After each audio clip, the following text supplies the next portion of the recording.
He interviewed presidents and celebrities and delivered the news to millions of homes for more than 20 years as America's reliable morning host. While he was at the peak of his career, Matt Lauer reportedly amassed a wealth of $100 million and appeared unstoppable. But one morning in November 2017, it all fell apart. While informing viewers of his inappropriate sexual behavior, his co-hosts had to break their voices live on TV to announce his termination. What came after that? In the eyes of many close to the former powerful TV personality, he has become a recluse who will only speak to those who agree with him. After he disappeared from public view and became friends with his enemies. But here's the unseen truth behind the scenes that caught everyone off guard. After becoming a regular contributor to The Today Show in 1994, Matt Lauer quickly rose to the position of morning television king in the United States. While most journalists would rather slog through interviews with famous people and news pieces, Lauer had an innate magnetic presence that drew viewers in each morning. He was promoted to co-host with Katie Couric by NBC in 1997 when they saw his potential. He began his reign of terror over morning television with this. Dear Lauer grew to become the go-to person for millions of Americans in need of daily entertainment, weather, and news updates.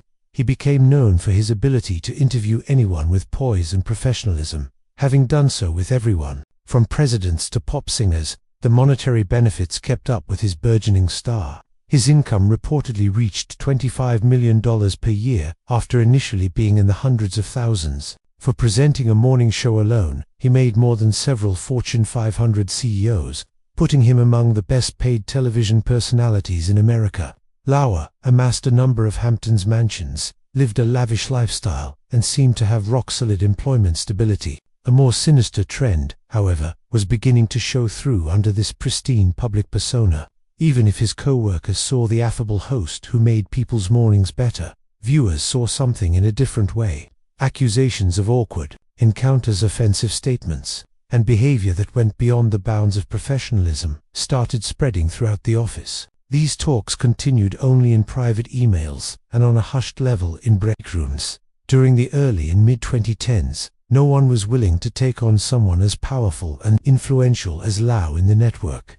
The famous performer was bringing in a lot of money for NBC. Advertisers were able to cash on hundreds of millions of dollars thanks to the Today Show's dominance of morning television ratings. Uncomfortable questions are often ignored or downplayed when a personality makes a lot of money for a network. In Lauer's vicinity, those unsettling inquiries were undoubtedly starting to emerge.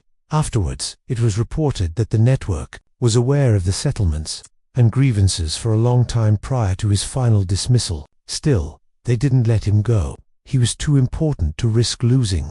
The stakes were too high for this man's professional life. It stood for the whole media conglomerate he had amassed around his character on the morning show. Business owners who ran ads appreciated him. His audience had faith in his delivery, and NBC shareholders were happy with the money he made.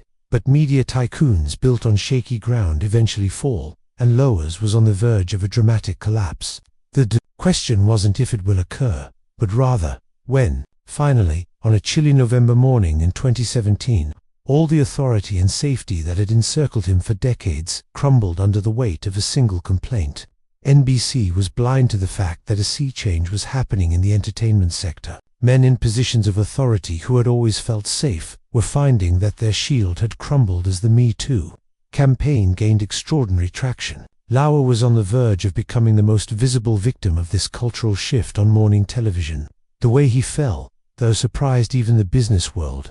Individuals on the inside who believed they had seen everything. Though they had been there for a while, the red flags were on full display during his most high-profile appearances. A perfect example of the art of keeping up appearances was shown by the gap between Matt Lauer's public and private conduct. Even though the red lights of his bad behavior were there during his televised appearances, no one paid any attention to them. Looking back, the interview with Anne Hathaway from 2012 is very illuminating. Shifting our attention away from her cinematic or professional accomplishments, Lauer chose to confront the invasion of her privacy caused by paparazzi images. He presented an intrusive invasion of her privacy as entertainment news by centering the conversation on what he called a wardrobe malfunction. Hoy had an impressive amount of composure in her response as she brought attention to the fact that such photographs shouldn't be taken, and that people shouldn't let society exploit the sexuality of those who aren't eager to participate. Her well-spoken rebuttal brought attention to how Lauer's attitude was incorrect. However, his view on women's privacy and limits was exposed in an unsettling way by this episode. His conduct was similarly questionable in the interview with Sandra Bullock. What started off as a polished commercial interview turned into something more akin to locker room banter as Lauer brought up the fact that she was naked in a film multiple times. Jokingly, he brought up the idea of her naked scenes being his. Notwithstanding her clear discomfort, she continued to use the screensaver and stay on topic. His casualness in making such remarks to famous people raised concerns about how he would act with staff who were less able to resist his advances. From behind the scenes, as reported by several sources, as his authority expanded, so did the problems caused by Lauer's behavior.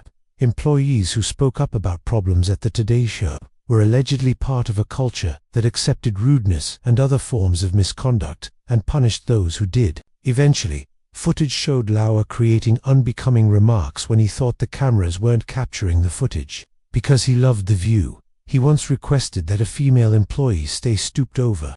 These scenarios were especially problematic because of the power dynamic, holding the position of show star and great manager. His remarks made everyone feel like they couldn't say no.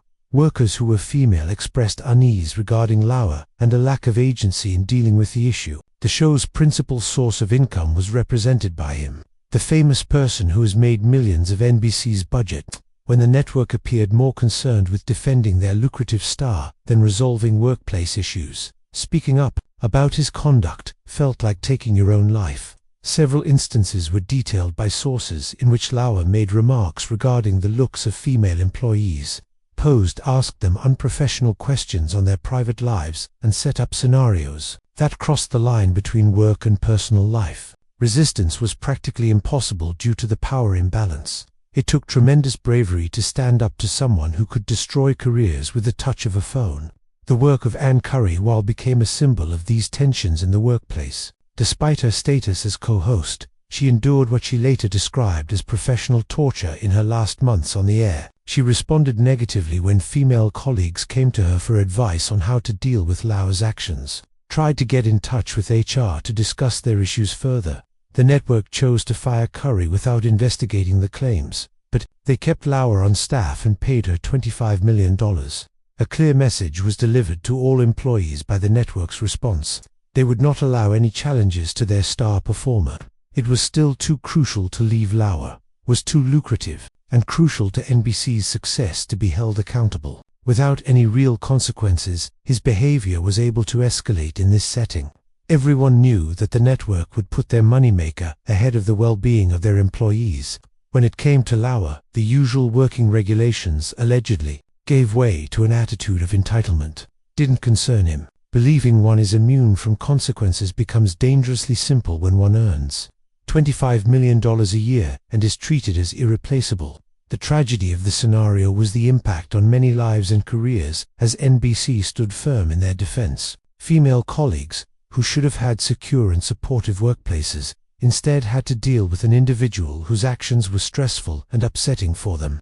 Lauer's was quickly arriving though, and power institutions that rely on stifling victims have their limits. At last, someone was ready to scale the barrier that had been erected around him. A single woman's decision to speak out was the tipping point that set the fall in motion. Late in 2017, NBC officials were served with a detailed complaint, and, this time around, the claims were too complex and extensive for them to manage using their prior strategies of amicable settlements and media manipulation. The event that doomed Lauer's career happened in Sochi, Russia, at the 2014 Winter Olympics. The lawsuit states that Lauer had an encounter with a woman employee of NBC at a hotel bar following heavy alcohol consumption. The evidence that ultimately brought an end to his decades-long career was what allegedly happened after that. Lauer allegedly invited the woman to his hotel room, where they had an encounter that rapidly turned into an unwanted sexual experience.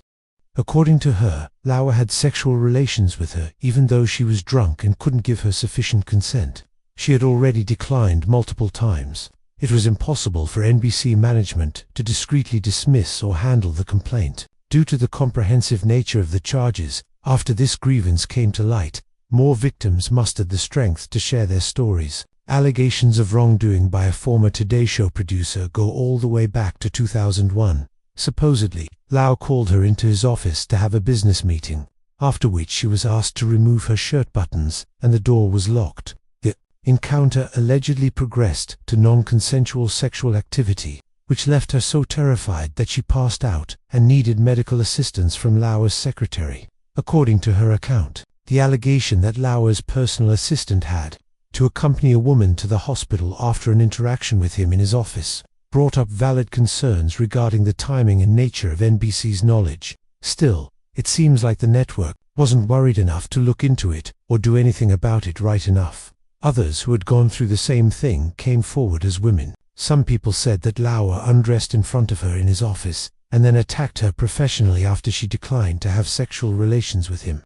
Another person spoke about getting an adult toy with a note explaining how he planned to play with it with her, which was clearly an inappropriate present. There was no denying the pattern. A number of women over the course of several years telling the story of how Lauer routinely behaved in a way that made them feel pressured to agree with his advances, and then threatened them with career repercussions if they declined. Claims of NBC institutional knowledge gave these charges more weight. Reports surfaced claiming the network had laundered his way through a number of complaints that had been pending for a long, utilizing non-disclosure agreements to keep the victims quiet while he kept acting out. Assuming this to be true, it would mean that NBC was basically enabling his predatory behavior while benefiting from his presence. Reporter Ronan Farrow undertook an investigation into these claims, were denied by NBC, in a statement that described the mentioned agreements as regular departure arrangements, unrelated to charges of misconduct, and described them as not hidden settlements. There was data and proof that supported the existence of such.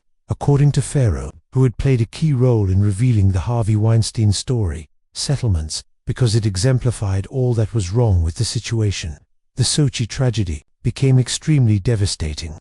Allegedly, while representing NBC at one of the most famous athletic events in the world, the network's most trusted morning anchor took advantage of a weaker colleague. It was terrible for the network's image, and it wasn't just the people involved. Also, at this time, fresh details about Lauer's troubling on-air behavior began to emerge. Particularly criticized was his 2006 interview with Britney Spears, in which he cast serious doubt on her ability to be a good mother, citing photo ops and, in essence, bringing her to tears in front of an audience on live television. This interview was then used in documentaries that looked at how the media treated Spears to show how it didn't help her mental health problems, but instead made things worse.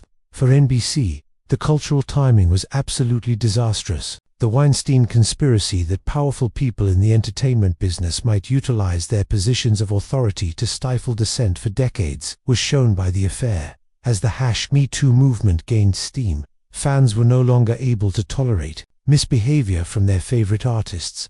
In an impossible predicament, NBC found itself they risk enormous public backlash if they continued to shield their highest-paid star. Negative reaction, and maybe legal responsibility, using their prior crisis management strategies would have been inappropriate given the complexity of the complaint, the strength of the evidence, and the sensitivity of the cultural context. The network executives' abrupt realization that keeping Lauer would cost considerably more than their $25 million investment came as a shock. Beyond just freeing him, on the other hand, they were cognizant of the fact that firing him would rock morning television and prompt pointed inquiries into whether or not they had enabled his conduct. The speed and extent to which everything would go apart after that. First, the complaint managed to breach their defenses. After a long and successful career, Matt Lauer announced his retirement from public life. On November 29, 2017, employees of the Today Show found out about his firing just hours before the show went live, since NBC officials decided to fire him so quickly. Colleagues, to break the devastating news to the millions of viewers who had put their faith in him for decades. It was difficult for Savannah Guthrie and Hodcop to break the news that a co-worker had been fired due to sexual misconduct. The look of bewilderment on their faces conveyed the shock felt by the viewers who had invited Lauer into their homes. Each morning for more than 20 years, It was a basic breach of trust for a lot of people. The results were catastrophic right away. Overnight, Lauer went from being a prominent figure in American journalism to being utterly despised by her peers in the field. His services would be unhired by any network. He would never be hired by a production business. His reputation was irreparably damaged, and no amount of wealth or connections could help. Significant monetary consequences ensued. His $25 million yearly salary was promptly terminated by NBC. Further, in contrast to other high-profile cases involving Golden, Lauer got nothing more than what he had already earned, with no secret severance gifts or parachutes. Unmistakably, the network distanced themselves from their former star. The individual expenses might have surpassed the monetary and professional losses combined, as far as, according to Lauer's associates, the once popular man who was the center of attention at all of Hampton's social events and industry gatherings now finds himself totally alone. Almost immediately after he became famous, the people whose lives had centered around him stopped contacting him, stopped inviting him, and eventually stopped caring. He reportedly lost, according to reports, quite a few friendships with folks who kept in touch at first, but then stopped trying to engage with me. Reports indicated that he was becoming more selective in his social connections, favoring company of those who would corroborate his narrative rather than confronting him with the facts. Extending beyond social circles, the retreat was geographical in nature. According to reports, Lauer's Hampton's mansion was his primary residence, far from his former hegemony in the New York City media scene. The famous individual who had become wealthy from the limelight and became a recluse, avoiding the limelight and public eye as a result of their regular connection. After what seemed like an eternity of marital strife, he and Annette Rowe ultimately divorced. According to sources, Rowe was aware of Lauer's extramarital affairs and inappropriate behavior for a long time before the incident became public knowledge. Emerged, but stayed in the marriage to support his job and ensure the well-being of their children. Prior to the public disclosure of the claims, reports suggested that they had virtually been leading separate lives. The divorce papers showed how much of an effect Lauer's actions had on his loved ones. Following years of private humiliation, Rowe's marital relationship eventually crumbled when the accusations were made public. She felt validated and further traumatized by the public revelation of her husband's actions. In particular, apparent reluctance to take whole responsibility for his acts revealed a lot about his current state of mind. According to many who knew him well, he felt he had been handled unfairly and thought the sentence was excessive considering the seriousness of the offenses. His few efforts at rehabilitation failed because he felt more like a victim than an offender. By releasing an opinion post in 2019 in which he rebutted certain accusations, he sought to rejoin public conversation. Everything went horribly wrong. The piece seemed tone-deaf and self-serving, not showing any contrition or personal growth. It just served to reinforce the public's opinion that he still failed. In order to comprehend the seriousness of his deeds, after rumors surfaced about his relationship with marketing executive Sharman Abbas, his love life took a turn for the better. Even in this new connection, though, he was still very much alone compared to his old life. Attendance at Hampton's, by the pair unpleasant circumstances that highlighted how his past persisted followed him to events where his ex-wife was also present. Even while it wasn't disastrous, his financial circumstances did undergo a major shift. Despite allegedly keeping a large portion of his fortune from his years of great profits, he continued to live a lavish lifestyle, needed to be changed. Although real estate assets did help to cushion the blow, the days of having unlimited spending and the perks that came with being a television prince are over. The most remarkable aspect about Lauer's life after the scandal was how he practically vanished from public view. Being aware of at a time when shamed stars frequently try to make a comeback via podcasts, social media, or other channels, Lauer has stayed remarkably quiet. Nothing in the way of a memoir, interviews about atonement, or a slow return to public life. This omission implies that either his understanding the extent to which his reputation has taken a beating, or his persistence in thinking he may rise to fame again. Either way, it's clear that he doesn't understand the gravity of his situation, or that his fall from grace is irreversible. As a result of his actions, Matt Lauer fell from grace and became a symbol of a larger problem. Regarding the entertainment industry's handling of victims and prominent men, there are systemic issues. As long as it didn't hurt the companies, Bottom line, his case revealed a poisonous culture that enabled bad behavior to thrive. The fact that he was fired in the height of the #MeToo movement momentum turned his scandal into evidence that no one was immune to scandal, irrespective of their monetary worth to companies or the amount of attention they received. Corporate crisis management and accountability were both shaped by NBC's response to the situation. They decided to fire him right away without trying to wait for court processes or settled for less than ideal solutions, sent a message to other networks and companies that the old ways of handling these issues weren't cutting it. The days of peaceful communities and purposeful oblivion had passed. The influence went well beyond what was shown on morning TV.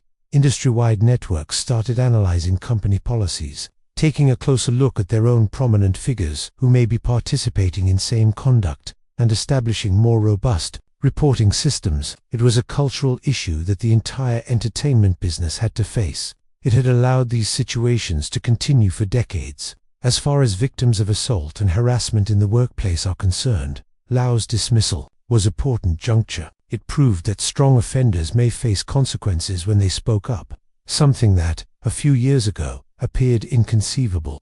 Like so many others before her, the woman whose grievance brought him down succeeded. Real responsibility just couldn't. Nonetheless, the case brought attention to the systemic flaws that had enabled this kind of conduct to persist for an extended period of time. If rumors regarding past payouts and unfulfilled complaints were true, it would indicate that NBC had put profit over employee safety for a long time. There were major concerns regarding the companies realized, at what point they realized it, and why they hadn't acted sooner. This had repercussions throughout the media environment. Networks became more wary of power imbalances and relationships in the workplace, which altered the nature of morning shows. Disregard for women's rights that had been well accepted in many entertainment industries' workplaces became intolerable as firms realized the financial and reputational consequences of doing nothing. Another lesson that might be learned from Lauer's story is the peril of basing a brand on a single person. Because of how much they had staked in his reputation and success, NBC was exposed to a controversy of this nature. He took a lot of their morning credibility with him when he collapsed.